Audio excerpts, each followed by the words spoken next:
ये उस दौर की बात है जब नक्शे कागजों पर नहीं बल्कि सितारों की चाल और हवाओं के रुख को देखकर इंसानी जहन में बनते थे।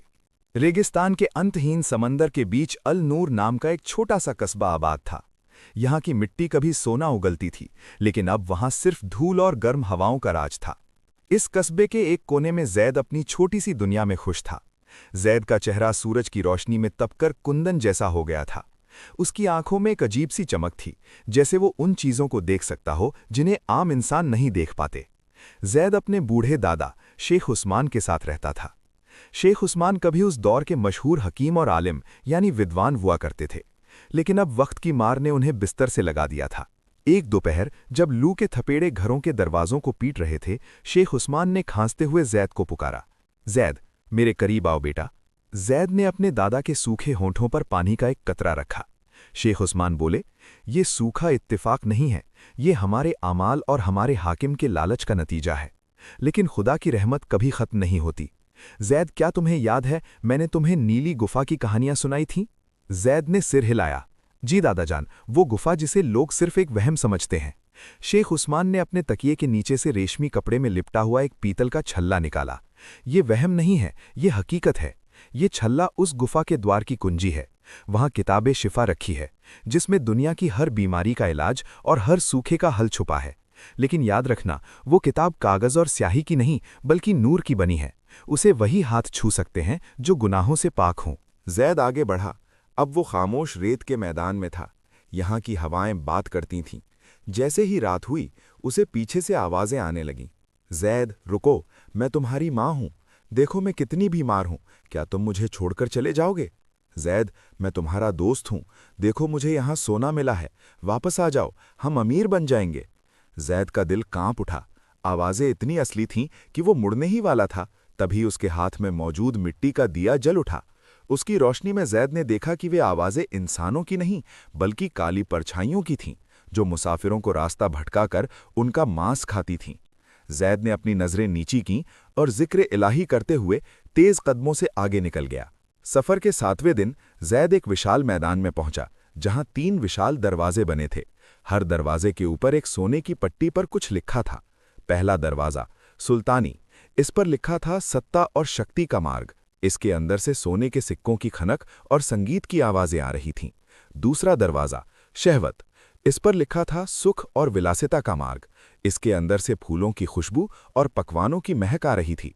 तीसरा दरवाजा हकीकत, इस पर लिखा था दर्द, सब्र और मोक्ष का मार्ग। इसके अंदर सिर्फ घना अंधेरा और उबड़-खाबड़ चट्टानें थीं। वहां एक फकीर बैठा था।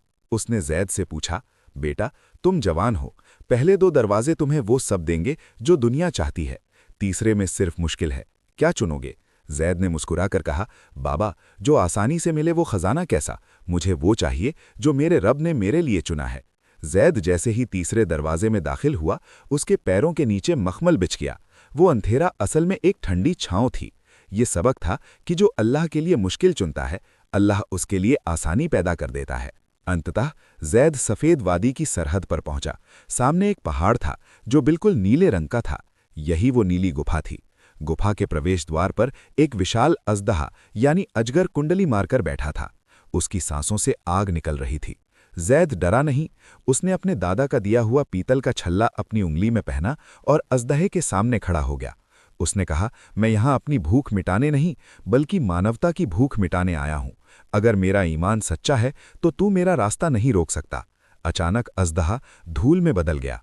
जैद गुफा के अंदर गया। वहां चारों तरफ बर्फ जैसी ठंडी और नीली रोशनी थी।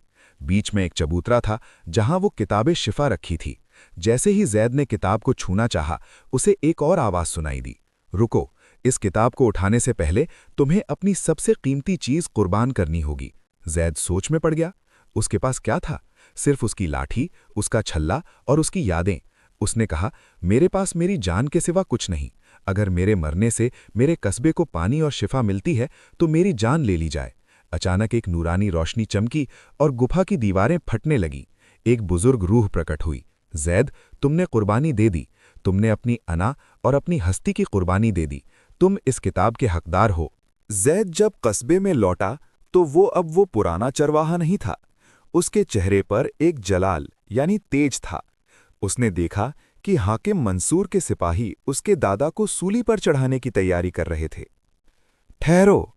जैद की आवाज़ पूरे कस्बे में गूंज उठी। उसने वो किताब खोली। उसके पन्ने खुद ब खुद पलटने लगे। जैद ने एक दुआ पढ़ी और आसमान की तरफ हाथ उठाया। देखते ही देखते काली घटाएं छा गईं और ऐसी बारिश हुई जैसी अलनूर के इतिहास में कभी नहीं हुई थी। सूखी जमीन से सोतों की तरह पानी फूटने लगा। बीमार लोग उस बारिश में भीगते ही ठीक होने लगे।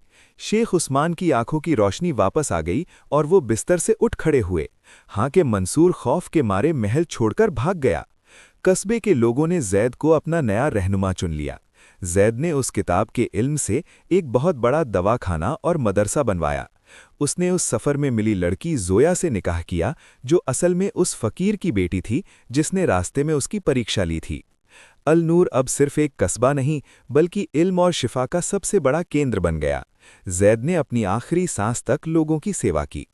कहानी का सार, मॉरल: इंसान की असली ताकत उसके बैंक बैलेंस में नहीं बल्कि उसके ईमान, सब्र और दूसरों के प्रति करुणा में होती है।